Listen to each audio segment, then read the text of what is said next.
ఇతరులను సెహరీ విందుకు పిలవడం ఇది ప్రవక్త సల్లల్లాహు అలైహి వసల్లం గారి యొక్క సున్నత్. కాబట్టి సెహరీ దావతులను మనం ఎక్కువగా నిర్వహించాలి. ప్రియ ప్రవక్త సల్లల్లాహు అలైహి వసల్లం గారు హజరత్ ఇర్బాజ్ బిన్ సారియా రదియల్లాహు తఆలా అన్హు గారి యొక్క ఉల్లేఖనం, ఆయనకు ప్రవక్త సల్లల్లాహు అలైహి వసల్లం గారు రంజాన్ నెలలో సెహరీ విందుకు ఆహ్వానిస్తూ ఈ విధంగా పలికారు, శుభకరమైనటువంటి ఆహారం వైపునకు మీరు రండి అని. అంటే ఈ బరకత్ యొక్క సెహరీ తినడానికి రండి అని. కాబట్టి చాలామంది మన కాలంలో కూడా ఇఫ్తార్ విందులు ఇస్తూ ఉంటారు. ఇఫ్తార్ విందులకు పుణ్యం ఉంది. కాకపోతే ప్రవక్త సల్లల్లాహు అలైహి వసల్లం గారి కాలంలో ఇఫ్తార్ ఇవ్వడానికి ప్రోత్సహించడానికి కారణం ఏమిటంటే, సెహరీ ఏదో ఖర్జూరంతోనో నీటితోనో చేసేవాళ్ళు. వాళ్ళు పూర్తి రోజంతా ఇంకేమి తినకోకుండా ఉండేవారు. ఇఫ్తార్ అయినా సరే కొంచెం ఏదన్నా ఆహారం దొరికితే బాగుంటుంది, తినిపిస్తే బాగుంటుంది అని అందరికీ ఇఫ్తార్కి ప్రోత్సహించడం జరిగింది అనమాట. కాకపోతే నేటి రోజుల్లో సెహరీ మరియు ఇఫ్తార్ రెండింటికి కూడా ప్రజల వద్ద సమృద్ధిగానే ఉంది. కాకపోతే సెహరీ సౌలభ్యాలు చాలా తక్కువగా ఉన్నాయి. అంటే చేసేవాళ్ళు తక్కువ అయ్యారు, అంత టైం కూడా జనాల దగ్గర లేదు. కాబట్టి ఎవరైనా సరే సెహరీ యొక్క దావతులు కనుక ఇస్తే, సెహరీ దావతులను ఏర్పాటు చేస్తే చాలా బాగుంటుంది. అల్లాహ్ తఆలా మీద నమ్మకం ఉంది. అల్లాహ్ తఆలా వీళ్లకు వారి యొక్క ఉపవాసంలో ఖచ్చితంగా ఎంతో కొంత భాగాన్నైనా ఇస్తాడు అని. ఎందుకంటే ఎవరైతే ఇఫ్తార్ విరమణకు ఆహారం ఇచ్చారో ప్రవక్త గారు ఏమంటున్నారంటే, వారికి ఉపవాసం ఎంత పాటించారో అంత పుణ్యం కూడా వీళ్ళకి లభిస్తుంది అన్నారు. అది ఒక ఖర్జూరంతో ఇఫ్తార్ చేయించినా, అది నీటి గుక్కతో ఇఫ్తార్ చేయించినా సరే వారికి ఆ పుణ్యం లభిస్తుంది. ఇక్కడ ఎందుకంటే వాళ్ళకు తినడానికి ఏమీ లేదు.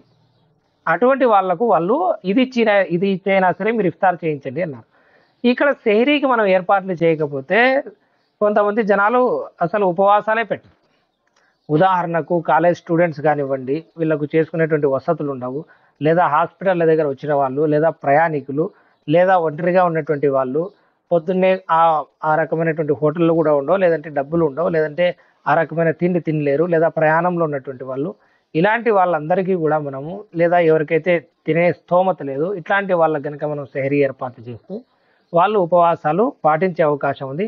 కాబట్టి మన వల్ల, మన సెహరీ వల్ల వాళ్ళు ఉపవాసం పాటించేటువంటి అవకాశం లభిస్తే తప్పకుండా ఆ ఉపవాసం యొక్క పుణ్యం మనకు కూడా లభిస్తుంది. ఎందుకంటే ప్రియ ప్రవక్త సల్లల్లాహు అలైహి వసల్లం గారు పలికారు, ఎవరైతే మంచి వైపుకు ప్రోత్సహిస్తారో ఆ మంచిని ఆచరించేటువంటి వాడి పుణ్యఫలం కూడా అతనికి దక్కుతుంది, అందులో ఏమాత్రం తగ్గదు అని.